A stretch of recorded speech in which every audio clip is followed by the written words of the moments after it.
18h35, notre entretien d'embauche avec Emmanuel Macron. Bonjour. Bonjour à vous. Merci d'être avec nous. Comme pour nos précédents entretiens d'embauche, c'est pas compliqué. Jusqu'à 9h, vos engagements, votre programme, et de 9h à 9h30, on essaiera d'en savoir un petit peu plus sur votre personnalité, sur vous. Interview sans complaisance, parce que nous, Français, nous sommes exigeants, Emmanuel Macron. Avez-vous conscience que nous sommes trompés depuis 30 ans ? J'ai conscience que le moment que nous vivons est profondément grave, oui. Trompé. Oui, j'emploie le mot volontairement trompé. Je comprends ce que... On nous a fait tant de promesses qui n'ont jamais été tenues. Mais je ne veux pas céder à ce qui pourrait apparaître comme de la démagogie. Je pense que le moment qu'on vit est grave. Et moi, j'aborde cette dernière semaine, d'ailleurs, avec beaucoup de gravité. Avec beaucoup...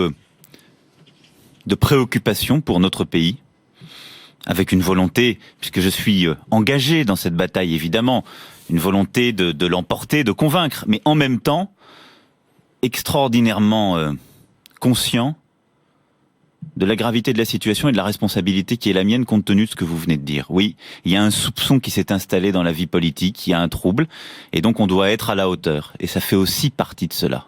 Bien, vous allez essayer de convaincre. Moi, je me souviens du débat du 4 avril sur BFM TV. François Asselineau vous interpelle. Il faut mettre un terme à toute complaisance avec le Qatar et l'Arabie Saoudite. J'aimerais d'ailleurs que Monsieur Macron nous dise ce qu'il en pense. Vous répondez, je suis d'accord avec vous sur ce dernier point. Et il réplique, vous êtes toujours d'accord avec tout le monde. Est-ce que vous êtes toujours d'accord avec tout le monde ? Non, absolument pas. D'ailleurs, j'ai dit non à plusieurs reprises. Qu'est-ce qui m'a structuré politiquement ? C'est de dire non.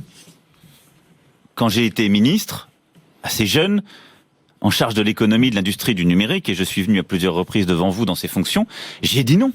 J'ai dit non quand on n'a pas voulu aller plus loin dans les réformes. J'ai monté un mouvement politique en marche et j'ai quitté le gouvernement. Tant et tant sont restés tapis dans l'ombre, ont été d'accord ou n'étant pas d'accord ne l'ont pas dit. Mais à qui pensez-vous ? À qui pensez-vous ? À des générations entières d'hommes et de femmes politiques. Ceux qui disent « moi j'ai du tempérament ». Pensez à François Fillon ? François Fillon, excusez-moi de vous le dire, il a été ministre d'à peu près tout depuis 30 ans. Il a été 5 ans Premier ministre pour nous expliquer qu'en fait il voulait faire autre chose. La Constitution, elle dit une chose, le Premier ministre, il conduit la politique du gouvernement. Donc moi je ne suis pas de cette race-là. J'ai dit non.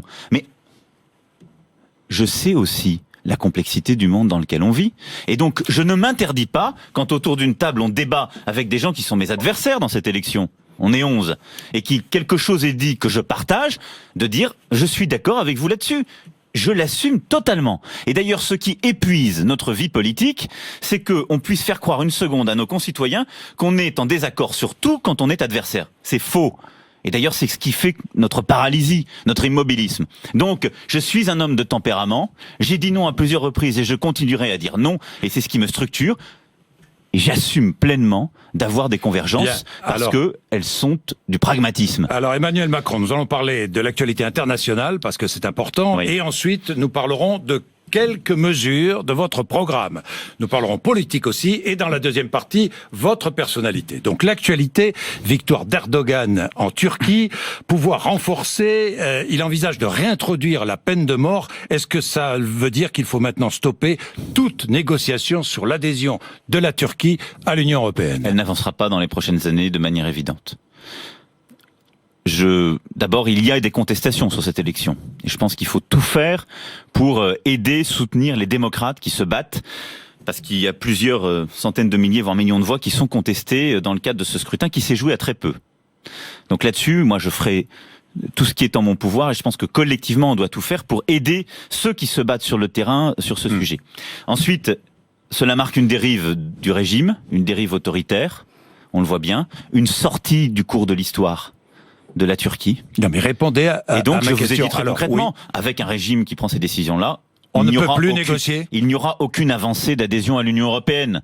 Par contre, mon souhait, c'est qu'on puisse continuer à avoir une Union européenne, une France qui laisse la porte ouverte aux démocrates de la Turquie. Vous savez, qu'est-ce qui s'est passé avec la Turquie ? On a, il y a 15-20 ans, laissé espérer des vrais démocrates qui pourraient avoir un dialogue avec nous. On les a abandonnés. On a ensuite été très naïfs avec Erdogan, en disant il a l'air formidable, ne voyant pas la dérive qu'il était en train de conduire. de manière évidente dans les prochaines années. Et si je suis élu président de la République, il n'y aura pas d'avancée de la discussion d'intégration dans l'Union européenne. Par contre, il y aura tous les efforts faits pour aider en Turquie les femmes et les hommes qui se battent pour la démocratie, pour nos valeurs, pour les valeurs du Conseil européen des droits de l'homme et celles de l'Occident. La Syrie, si vous êtes élu président de la République, est-ce que vous prendrez une initiative pour essayer de trouver un chemin vers la paix, qui est si difficile à trouver? Il est très dur à trouver parce que la situation est multiple. Il y a aujourd'hui d'abord la nécessité d'avoir un vrai cessez-le-feu et une action humanitaire. Vous avez vu le dernier attentat terrible en Syrie? Je l'ai vu.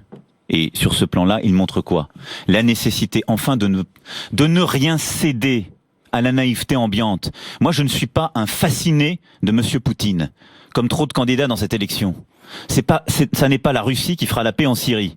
C'est d'avoir un vrai cadre international multilatéral et de demander justement à la Russie, aujourd'hui alliée du régime de Bachar el-Assad, de prendre ses responsabilités. Donc on a, nous, en tant qu'Européens et Français, une priorité dans la région, c'est la lutte contre Daesh et tous les groupements terroristes. On doit les éradiquer, nous participons à la coalition, nous sommes d'ailleurs présents sur des bases, moi je m'y suis rendu il y a quelques mois en Jordanie, et donc il faut tout faire pour éradiquer les terroristes et justement ces terroristes islamistes. Dans le même temps, nous avons une responsabilité internationale qui est de construire la paix en Syrie et de cesser les exactions contre des civils. C'est encore ce qui s'est passé hier. Et là-dessus, nous devons demander à la Russie de prendre ses responsabilités. Elle ne peut plus s'opposer à une résolution au Conseil de sécurité des Nations Unies pour justement mettre en place tous les corridors humanitaires. Non, parce que je pense que là-dessus... Vous demanderez tout ce que vous voudrez et la Russie vous répondra non. C'est pas forcément... Non, d'abord... Pas forcément bon. Pas forcément, parce que moi je pense que si on monte la pression en européen et avec les États-Unis, parce que ce qui a changé il y a maintenant quelques jours, c'est justement les États-Unis qui décident de mettre davantage de pression. Bon. Et donc, il y a cette discussion pour avoir une résolution humanitaire de court terme, et il y a la destruction des capacités d'intervention chimique du régime de Bachar el-Assad. Et là-dessus, on doit être intraitable. Et enfin, et ça c'est l'initiative diplomatique que je veux prendre, parce que nous ne devons pas tomber dans l'escalade de la guerre et de la violence. Eh bien, c'est d'avoir une solution politique inclusive. Qu'est-ce que ça veut dire? De réussir à mettre autour de la table l'ensemble des parties prenantes en Syrie, l'ensemble des États arabes concernés, l'ensemble des Européens qui ont été touchés par ce qui se passe aujourd'hui en Syrie et depuis des mois, les Nations Unies, pour construire justement une sortie de Bachar el-Assad et une transition du régime. Pourquoi je dis ça? Parce qu'il n'y a pas d'intervention militaire qui se justifie. Il n'y a pas d'intervention militaire qui réussisse si on ne construit pas une solution politique sur le terrain. Emmanuel Macron, parlons de cette campagne électorale, grand meeting à Bercy ce soir. Est-ce que Dominique de Villepin sera présent? Il ne sera pas présent parce qu'il est à l'étranger, mais Dominique de Villepin... Est-ce qu'il vous soutient? Je vous laisse lui demander, parce que moi je respecte toujours les individus. On a beaucoup parlé de ralliement, de soutien, etc. Ralliement, justement. Ça n'a pas beaucoup de sens, ces choses-là, parce que beaucoup des gens dont on a dit qu'ils étaient ralliés ne l'étaient pas. Et beaucoup de gens, c'est pas le terme que j'aime, ils soutiennent. Ils soutiennent. Et donc, moi, Dominique de Villepin, c'est quelqu'un pour qui j'ai beaucoup d'estime.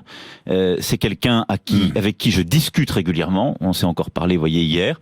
Et quelqu'un avec qui j'aime réfléchir, parce qu'il connaît le monde. Et il a une philosophie d'action sur le plan, si vous voulez, diplomatique, qui est proche de celle que je porte. Et ce que je viens de vous dire d'ailleurs, je crois qu'on là-dessus on converge beaucoup comme sur d'autres sujets, il est attaché à cette tradition que je qualifierais de gaulo-mitterrandienne, dans laquelle d'ailleurs Jacques Chirac a aussi creusé son sillon, et qui a permis à la France d'être toujours dans cette stature d'indépendance.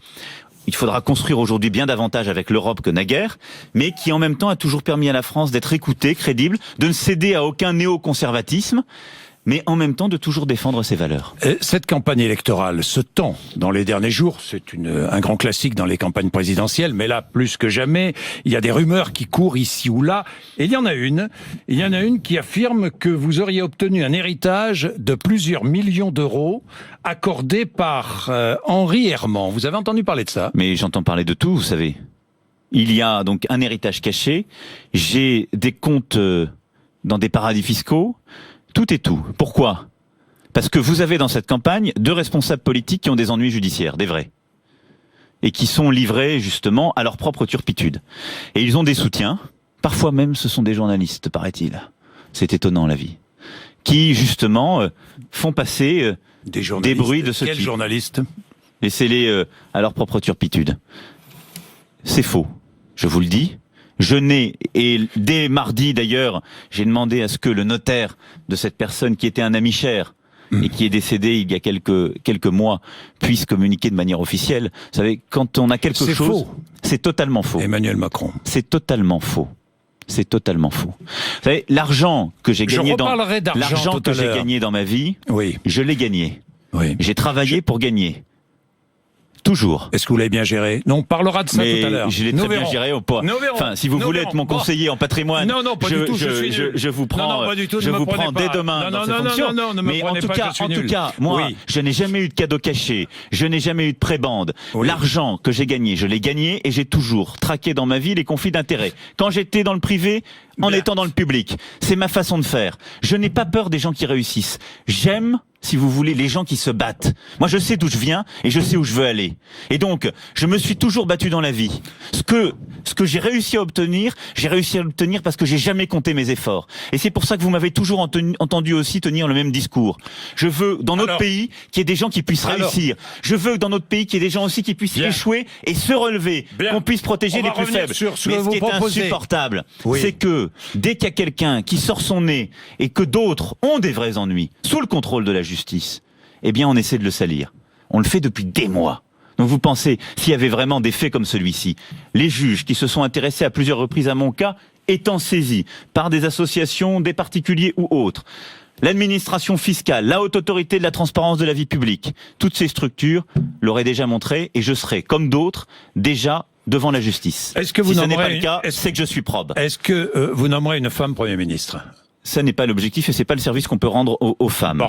Pourquoi? Je l'ai dit, je nommerai, si je suis élu président de la République, la personne la plus compétente possible pour exercer ses fonctions. C'est-à-dire qui sait maîtriser des dossiers dans des secteurs multiples, qui a une expérience politique, parce que pour la fonction de Premier ministre, il faut quelqu'un qui a une expérience politique et en particulier parlementaire. Je vous donne une indication. Et je souhaite, si c'est possible... Qu'est-ce que vous venez de dire? Allez-y, répétez-nous. Mais je dis que j'ai indiqué qu'une part non négligeable de mon gouvernement sera composée de femmes et d'hommes qui viennent de la société civile. Voilà. Pourquoi? Parce que je crois à cette légitimité. Un Premier ministre qui vient de la société civile. Et je pense que c'est difficile pour la fonction de Premier ministre. Pourquoi? Parce qu'il faut une expérience parlementaire et politique. Donc il faut plutôt quelqu'un qui a une expérience politique.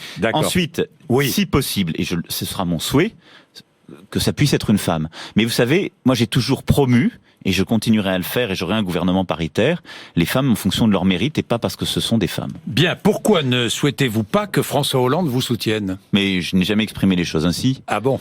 Mais vous les exprimeriez ainsi? Ce serait, franchement, est-ce que si François Hollande vous soutient, c'est le baiser de la mort? Oh, les baisers de la mort, il y en a tellement qui ont essayé de me les donner depuis plusieurs semaines. Oui. Dans la dernière semaine, rien ne vous arrête. Il faut avoir chevillé au corps, Jean-Jacques Bourdin, cette forme d'inquiétude responsable que j'évoquais. Parce que la plus importante, c'est votre première question. C'est ça ce qu'il faut que vous ayez dans la tête à chaque seconde. C'est d'aller convaincre des gens qui ne pensent pas comme vous, mais c'est alors moi je vous pose des questions. Je vous pose une question. Est-ce que vous souhaitez que François Hollande... Non, parce que je pense qu'il va être jusqu'au dernier moment, jusqu'à la dernière minute, président de la République. Et donc, je l'ai dit... imaginez que vous soyez élu. Imaginons que vous soyez élu. Vous vous retrouvez à l'Élysée face à François Hollande. Oui. C'est lui qui vous a embauché. En quelque sorte, on parle d'entretien d'embauche. C'est lui qui vous a embauché. Je vous le confirme, dans d'autres fonctions. Qu'est-ce que vous lui direz? Ah, mais ça, d'abord... Lors de la passation de pouvoir. Qu'est-ce que vous avez envie de lui dire? D'abord, vous savez, je ne vous le dirai pas.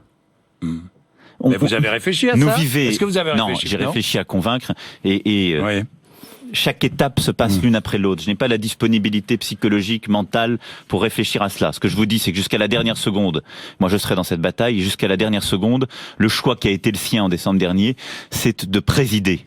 Parce que notre pays est en état d'urgence, parce que les défis sont tels qu'il importe qu'avant tout, il soit concentré dans cette fonction.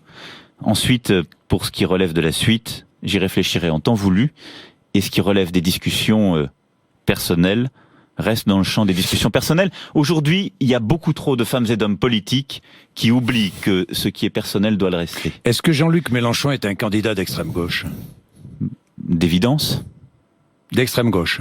Pourquoi d'extrême gauche? Il m'a pas semblé qu'il était du centre gauche ou du centre droit, ou alors je suis mal informé. Vous allez peut-être m'éclairer. Il peut y avoir gauche ou il aussi est... entre les deux. Écoutez, il est sur des propositions extraordinairement radicales sur le plan de la fiscalité, de la propriété, sur le plan des principes.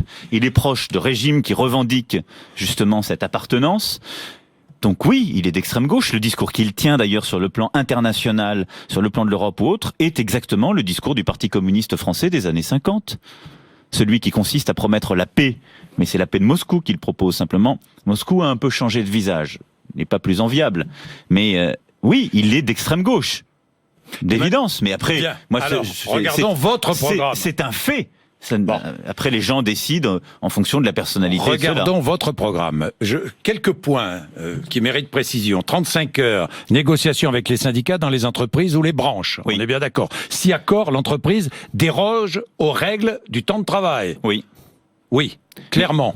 Si accord, il y a une référence légale. Oui. Je le dis depuis le premier jour. Oui. Août 2014. N'en déplaise à qui que ce soit. J'ai toujours dit, ce qui a été une erreur, c'est d'imposer par la loi les 35 heures dans tout le pays.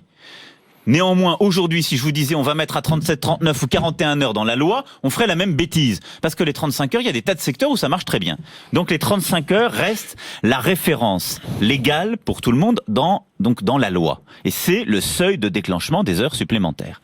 Ensuite, on doit permettre à des entreprises, compte tenu de leur taille, compte tenu du secteur auquel elles appartiennent, eh bien, de pouvoir changer les choses si elles ont un accord majoritaire ou s'il existe dans leur branche. Qu'est-ce que ça veut dire? Qu'elles ont la possibilité de faire travailler, mais elles négocient aussi les conditions justement de paiement des heures supplémentaires. Moi, je crois à la possibilité dans notre pays de pouvoir travailler plus. Et c'est pour cela, d'ailleurs, qu'avec beaucoup de pragmatisme, j'ai repris également dans mon programme, en même temps qu'il y a cette possibilité de négocier l'organisation du travail, et pas que le temps de travail, tout le reste, j'ai repris l'exonération pour le patron et pour le salarié des heures supplémentaires. C'est dans mon projet, c'est financé dans mon projet. Et donc, demain, si vous êtes dans une petite entreprise du BTP, on sait très bien que les 35 heures, ça n'est pas adapté. Vous pourrez négocier une autre forme d'organisation en disant, voilà, je vais pouvoir te demander de travailler certaines semaines 40 heures, d'autres semaines 32 heures. Eh bien, les heures supplémentaires, elles seront exonérées pour le patron, elles sont exonérées pour le salarié de charge. Emmanuel Macron, autre précision, en ce qui concerne le chômage, une mesure, droit au chômage en cas de démission. On est bien d'accord, tous les 5 ans. Tous les 5 ans. On est bien d'accord. Alors j'imagine, je travaille dans une entreprise, je suis cadre, je gagne très bien ma vie. Oui. Au bout de 5 ans, je démissionne. Oui. Je touche le chômage, donc je prends une année sabbatique tranquille. Non. Non. D'abord, je vais vous dire. Pourquoi non? Parce qu'il y a un contrôle et je vais vous l'expliquer. Aujourd'hui, qu'est-ce qui se passe? Pourquoi je prends cette mesure? Parce qu'on est dans une situation de très grande hypocrisie. Aujourd'hui, vous êtes dans la situation que vous évoquez. Vous en avez assez au bout de 5 ans. Vous allez voir votre patron et vous lui dites, tu sais quoi, j'en ai assez, je vais de toute façon démissionner. Est-ce que tu ne veux pas qu'on fasse une rupture conventionnelle? Dans bien des cas, le patron dit OK. Et donc aujourd'hui, quand on regarde les motifs de rupture individuelle, le premier poste, c'est la rupture conventionnelle. 2008. Et là, vous avez droit au chômage. Donc, il y a un contournement de la loi qui se fait depuis presque 10 ans, qui fait que de toute façon, dans ce cas-là, vous allez au chômage. Si votre patron vous dit non, moi, je jouerai pas à ça, tu ne sors pas. Dans beaucoup de cas, vous allez à ce moment-là dire, tu veux qu'on joue à ça? Je me mets en congé maladie. Et on rentre dans cette guérilla qui fait qu'on finit au prud'homme. Donc moi, je préfère qu'on soit clair et qu'on dit tous les 5 ans, il y a cette possibilité de, si je puis dire, licencier son employeur si les choses se passent mal. C'est une très bonne chose parce que d'abord, ça oblige l'employeur à avoir un vrai dialogue dans l'entreprise, à s'occuper un peu de vous, et donc c'est une bonne forme de régulation. Ensuite, pourquoi ça n'est pas ce que vous dites? Si on va à cette extrémité, vous décidez de démissionner, vous allez au chômage. Eh bien, dans le premier mois, comme pour toutes celles et ceux avec ma réforme qui tomberont au chômage, dans le premier mois, vous avez un bilan de compétences qui est fait. Et sur ce bilan de compétences, on regarde les offres d'emploi. Si vous êtes un cadre bien formé, vous avez des offres d'emploi. Il n'y a pas aujourd'hui de pénurie d'emploi pour les gens bien qualifiés, ça n'est pas vrai. Et donc, je vous proposerai des offres d'emploi. Vous n'avez pas le droit d'en refuser plus de 2. Sinon, fini, vous perdez tout chômage. Tous les droits. Là où aujourd'hui, qu'est-ce qui se passe dans les milieux les plus qualifiés? On le sait bien et ça pèse d'ailleurs sur notre système.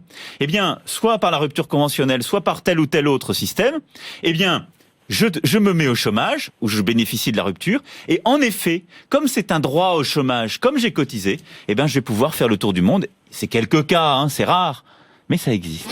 Donc, il y a des nouveaux droits, mais en même temps, des nouveaux devoir. Bien, Emmanuel Ce contrôle Macron. et derrière la formation. C'est vraiment, pour moi, c'est une des réformes les plus profondes. J'écoutais tout à l'heure vos chroniqueurs qui disaient il va pas assez loin, etc. Ce qu'on est en train de dire, la réforme de l'assurance chômage qui est dans mon projet, c'est un élément central de la bataille contre le chômage. Pourquoi ?